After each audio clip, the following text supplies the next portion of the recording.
Саламатсыңарбы балдар? Бүгүн кайрадан физика сабагы боюнча 8 класстар үчүн темаларыбызды баштайбыз. Бүгүнкү сабагыбыздын темасы электр разряддарынын түрлөрү жана плазма деп аталат.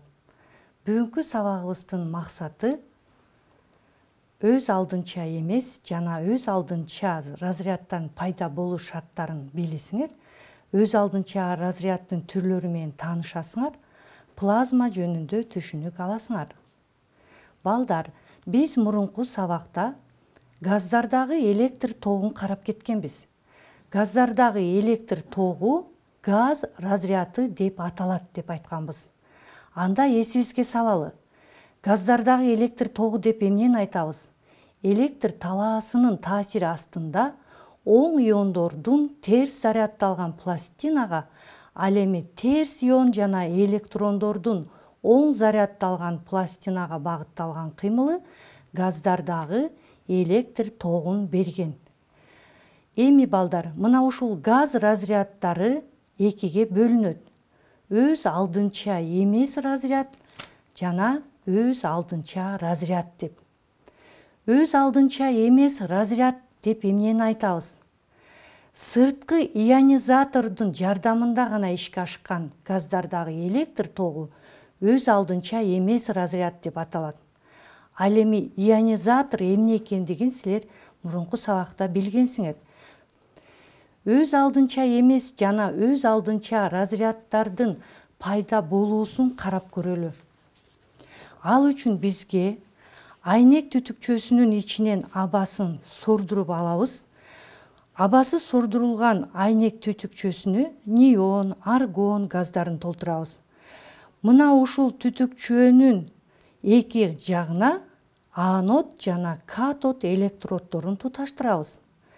Бул анод жана катод электроддору ток булагы менен туташтырылат.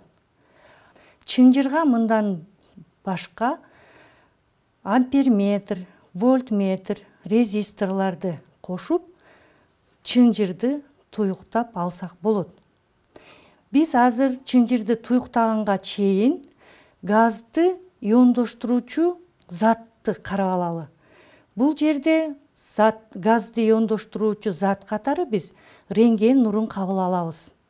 Мына ушул иондоштуруучу рентген нуру газ түтүгүнө келип нурдантканда газды, мына ушул нурдануунун натыйжасында газдын нейтралдык атому же молекулалары нурдануунун натыйжасында электрондорго жана иондорго ажырайт.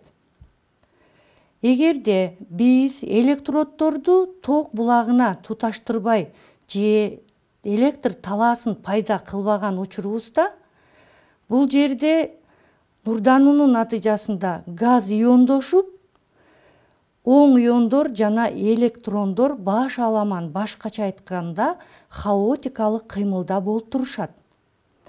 Качан гана биз электроддорду ток булагына туташтырууда, бул жерде электрондор терс зарядка ээ болгондуктан анодду көздөй, ал эми оң иондор катодду көздөй кыймылга келип, башкача айтканда, газда заряддалган бөлүкчөлөрдүн иликтүү кыймылы пайда болуп, газ аркылуу ток өтө баштайт. Эми биз ушул айтып аткан нерселерибизди балдар видеодон карап көрөлү. Мынакей, видеодо биздин катод жана анод вольтметр жана амперметрге туташтырылган. Иондоштургуч аркылуу биз газды иондоп атканда же ионизациялап атканда, бул жердеги атомдор жана молекулалар, нейтралдуу атомдор, молекулалар бири-бири менен кагылышып, мына ошол кагылышуунун натыйжасында электрондор өзүнчө, иондор өзүнчө бөлүнүп чыгып, ток пайда болду. Вольтметрдин көрсөтүүсүн көрүп атасыңар. Вольтметр жана амперметрде ток пайда болгону көрүнүп турат. Биз чыңалууну чоңойто бердик балдар. Мына ушул чыңалууну чоңойтуп аткан учурда деле ток өзгөрбөй кандайдыр бир абалда туруп калды. Башкача айтканда, токтун күчү өскөн жок.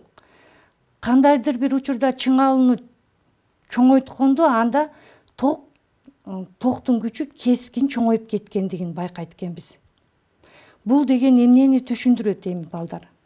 Биз муну түшүнүш үчүн кийинки сүрөттү пайдаланалы.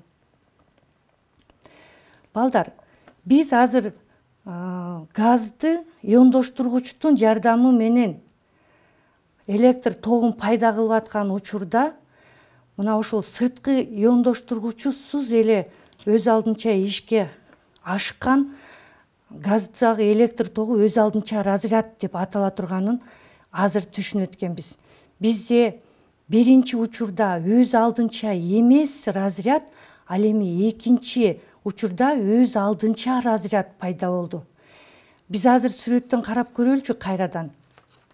Биз координата огун алып, балдар, бир жагына чыңалууну, абсцисса огуна, ал эми ордината огуна токтун күчүн белгилейли.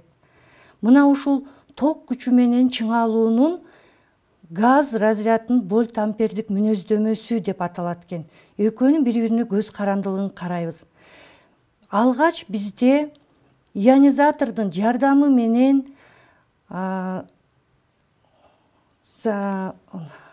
нейтралдуу атомдорду же молекулаларды нурданткан кезде нейтралдуу атомдордон жана молекулалардан бөлүнүп чыккан электрондордун натыйжасында оң иондор бир жакка катодко, ал эми электрондор анодко жылышынын натыйжасында ток пайда болду дагы. Бул жерде бизде ОБ сызыгы пайда болду. Өз алдынча газ разряды эки шарттан көз каранды болот экен балдар. Биринчи электроддордун ортосундагы чыңалуудан жана газдын басымынан. Мына ошол электроддордун ортосундагы чыңалуу жана газдын басымынын өзгөргөнүнө же чоңдугуна жараша өз алдынча газ разряддарынын бир нече түрлөрү бар экен жаратылышта. Биз ошол жаратылыштагы өз алдынча разряддын бир канча түрлөрү менен таанышып өтөлү. Өз алдынча разряддардын 4 түрү менен таанышалы. Учкун разряды, жаа разряды, бүлбүлдөө разряды, таажы разряды. Учкун разряды кандай учурда пайда болот? Учкун разряды газдын басымы менен атмосфералык басым бири-бирине барабар болгон учурда, же болбосо газдын басымы атмосфералык басымдан чоң болгон учурларда дагы пайда болот, жана жогорку чыңалуу кезинде пайда болот. Ал эми бизге кайсы жерлерде кездешет бул учкун разряддары? Учкун разряддары беттердин сүрүлгөн кезинде, конденсаторлордун разряддалган кезинде, чагылгандагы учкун разрядына мисал боло алат экен. Себеби кичинекей чыңалуудан өтө чоң чыңалууга чейинки учурларда учкун разряддарын көрө алат экенбиз. Жаа разряды. Жаа разряды учурунда газдын басымы менен атмосфералык басым бири-бирине барабар болгон шартта пайда болот экен. Бул учурда катоддун бетиндеги термоэлектрондук эмиссия кубулушу дагы келип чыгат. Токтун күчү 10 амперден 100 амперге чейин өтө чоң ток күчүнө ээ болот экен. Ал эми температура болсо 4000 градус Цельсийден 7000 градус Цельсийге чейин жогорулайт. Бул учурда көзөнөкчөлөрдө же электроддордо кратерлер пайда болуп калаганын байкайт экенбиз балдар. Бул жаа разряддары кайсы жерлерде колдонулат же кездешет? Бул прожекторлордо, металлды кесүүдө, металлды ширетүүдө, химиялык өнөр жайларда, металлдарды эритүүчү мештерде жаа разряддарын байкасак болот. Андан кийин бүлбүлдөө разряды. Бүлбүлдөө разряды бул өтө төмөнкү басым кезинде пайда болот экен. Газдын басымы 1 же 2 мм сымап мамычасына барабар болгондо жана электр талаасынын жогорку чыңалышы кезинде бүлбүлдөө разряды пайда болот. Бул бүлбүлдөө разряддарын биз иондук жана электрондук рентгендерде, газ разряддык түтүкчөсүндө, газ лазерлеринде, неондук лампаларда кездештирсек болот экен балдар. Ал эми таажы разряды болсо, бул учурда дагы газдын басымы атмосфералык басымга барабар же атмосфералык басымдан чоң болушу мүмкүн. Электр талаасынын чыңалышы дагы жогору болот экен. Ал эми колдонулуу шарттары жогорку чыңалуудагы өткөргүчтөрдүн айланасында. Кээде силер жогорку чыңалуудагы өткөргүчтөрдү көчөлөрдөн көрүп каласыңар. Мына ушул учурда балдар чайниктер деп коебуз. Мына ошол чайниктердин жанында бекилген өткөргүчтөрүнүн айланасында биз бүлбүлдөгөн же болбосо таажы разряддарын кездештирет экенбиз. Эгерде силер буга чейин байкай элек болсоңор, байкасаңар эми болот. Электрдик устундардын үстүндө, бактарактарда, көчүрмө аппараттарда, биз буларды Xerox деп тааныйбыз көбүнчө, лазердик принтерлерде биз таажы разряддарын кездештирет экенбиз. Эми балдар, силер бүгүн газ разряддары жана алардын түрлөрү менен тааныштыңар. Өз алдынча эмес разряддарды билдиңер. Андан сырткары биз бүгүн балдар плазма түшүнүгү менен да таанышабыз. Плазма деп эмнени айтабыз? Плазма жалпы түрдө нейтралдык абалда болуп, бирок оң жана терс заряддардын саны бирдей болгон жарым, жартылай же толук иондошкон газды айтабыз. Болжол менен 20 000, 30 000 Кельвин температурада ар кандай зат толук иондолгон плазманы бере алат. Күн жана башка жылдыздар жогорку температуралык плазманын чогунтусу болуп эсептелет. Толук эмес иондолгон плазманын мисалы болуп, ток өтүп жаткан газды эсептесек болот. Плазма биздин турмушта абдан көп колдонулат экен. Плазма ааламдын дээрлик 99%-ын плазма түзөт. Ал эми биздин турмушта болсо, мына силер сүрөттөн көрүнүп аткан бир нече приборлорубузда, айлана чөйрөбүздө плазманы байкап жүрөсүңөр. Телевизордун плазмалык телевизору деп айтабыз, сыналгыны, лампалар, неондук лампалар, газ, чагылган жана башка. Эми плазма балдар эки түргө бөлүнөт экен. Ал плазмадагы заряддалган бөлүкчөлөрдүн ылдамдыгына жараша болот. Демек, плазмабыз муздак плазма, анан ысык плазма деп бөлүнөт.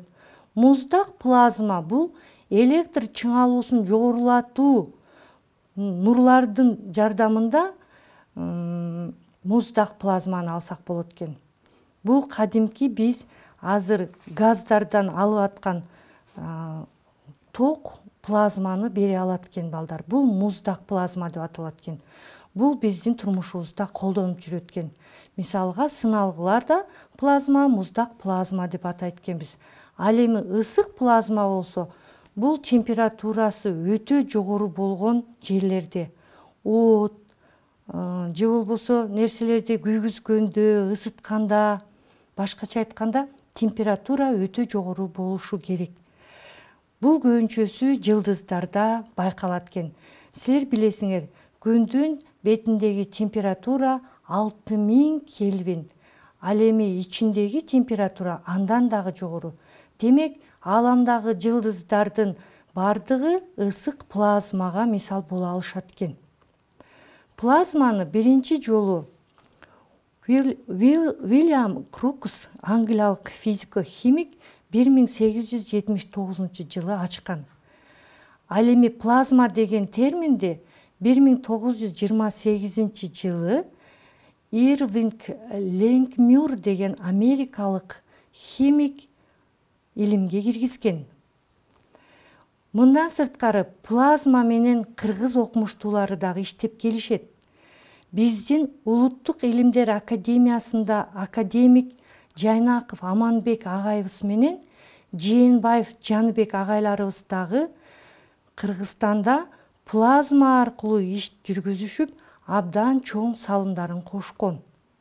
Ал эми плазма балдар турмушта кайсы жерлерде колдонулат деген суроого биз сүрөттө көрүп турган металлургияда, тиричилик техникасында, медицинада, энергетикада, космонавтикада, аскер куралдарында, турмуш тиричиликте колдонот экенбиз. Ушуну менен бүгүнкү сабагыбыздын соңуна чыгабыз балдар.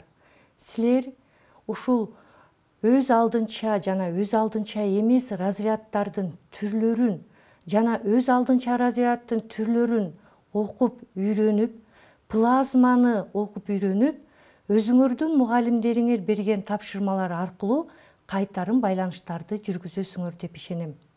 Анда эмесе ушу менен сабагыбыз аяктады. Көрүшкөнчө саламатта калгыла.